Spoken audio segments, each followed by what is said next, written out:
jokes on the game here, blah, blah, blah. But also for these.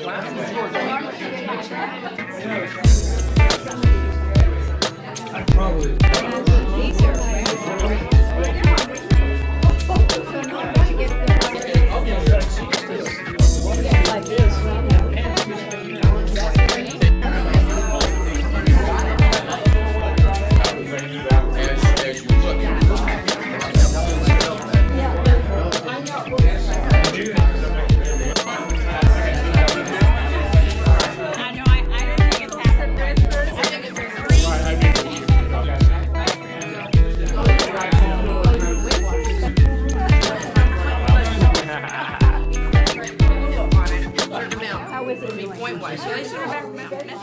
Here's somebody who needs no introduction, and then just walk off. Anyway, way back. We go back to Coal Banker in Montclair when I was a kid and she was a kid. But anyway, she knows a lot about me. I hope there's nothing in here that's one story quickly, though. I've been promising Donna this because Donna and I worked next door at Fox and Carskadden. For those youngsters here, that was the firm next door. And we were there a long time together, and she had 2 young kids, and I stopped by her booth one day and talked to her, and over here, met up again, and Greg is sitting there, and I said, whatever happened to your young kids? Well, Greg was the young kid. That's how old you get so fast. And actually, I'm leaving real estate because I had Dutch elm disease. Yeah. I want to say that too. Thank you, Sue. And it has been a while because Greg's 43. And Don is 39. Figure that one out.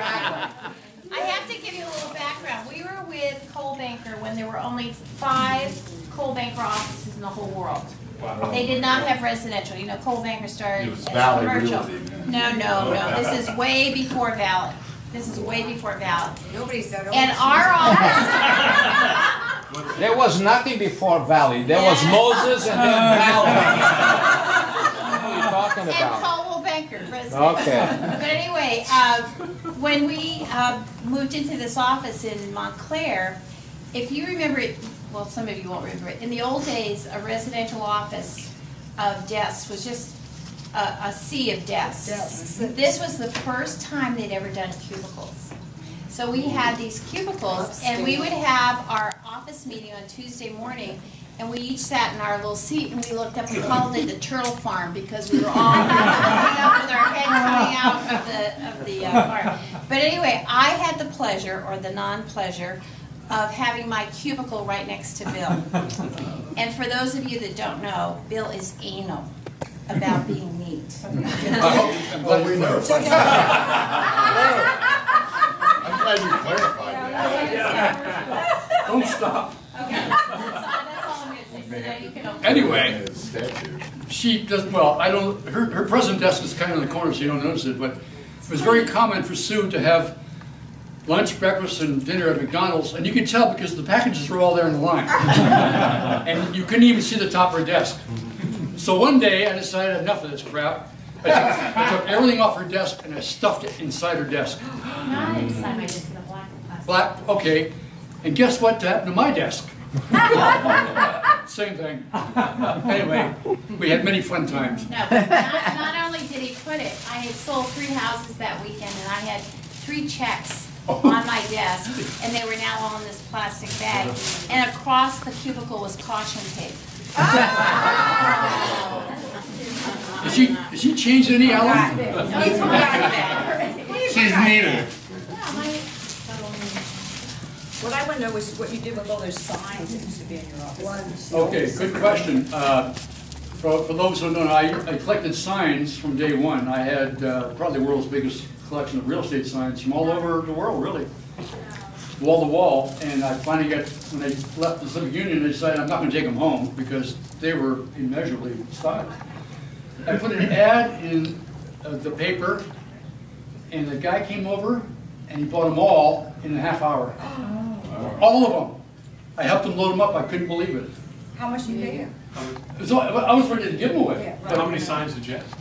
50, 60, 70, 80. I had glass ones, aluminum, all over the world. They covered his whole wall. Yeah, I used to subscribe to the Antique Trader, and people would put ads in there from all over. And they would send it to you stuff on approval. And yeah, everything I ever got I liked. But it was incredible. Bill, I hate to tell you this, but Sothebys just did an auction on a real estate sign for $2.5 million. And it was this guy who said that he bought it. Gave it away. Francisco bought him. This looks like an authentic one. The winery.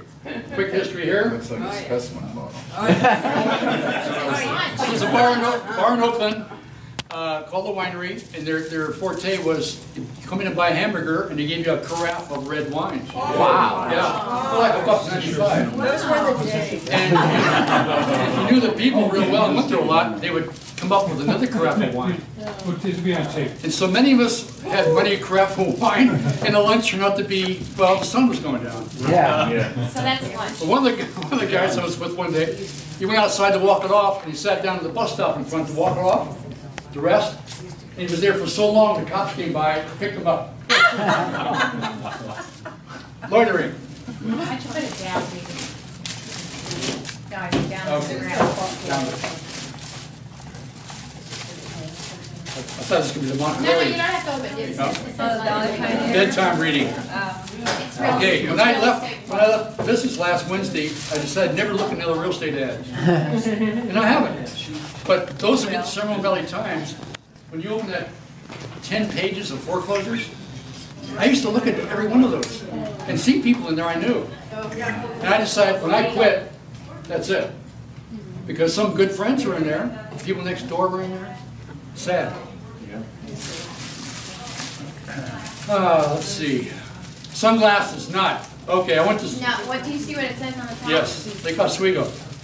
I was the manager of Cobo Banker at Lake Oswego for 7 years. Oregon was known for not having sunshine. And sure enough, after 7 years, I finally decided we'd come back where the sunshine is. And there were people actually would move up there not knowing about the weather, and they would drop off their keys and leave. They were so depressed. Really? Because the sun doesn't shine much. So these are yellow glasses that make it Yeah. always sunny.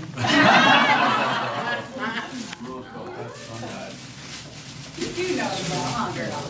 Oh! Wait, there's another there. There's one in there. My first dollar? So this is very cute. Dollar party. Dollar party? This is hard to believe this happened in our society, but on Friday nights, those who wanted to lay around and have a few drinks would all throw $1 in the pot. I'd go out, or somebody would go out and buy vodka and tonic, as however much they could buy for how many dollars we had. We would drink that in the office.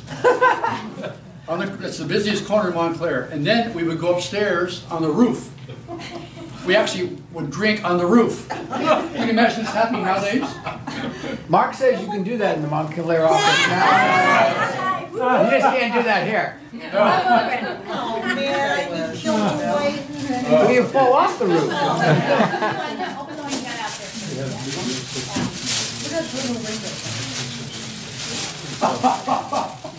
Large trash bags. This in memory of your desk, right? Yeah.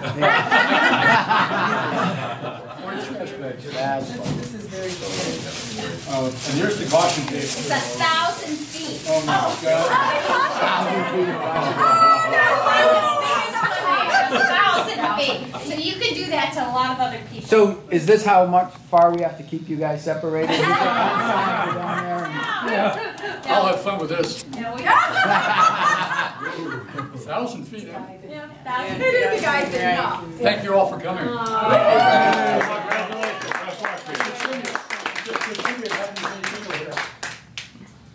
Cheers. So, Cheers. thank you. Don't be a stranger. Exactly. Don't The be best is stranger. yet to be. I'll sneak in and use the copier on the weekends. I shouldn't have said that.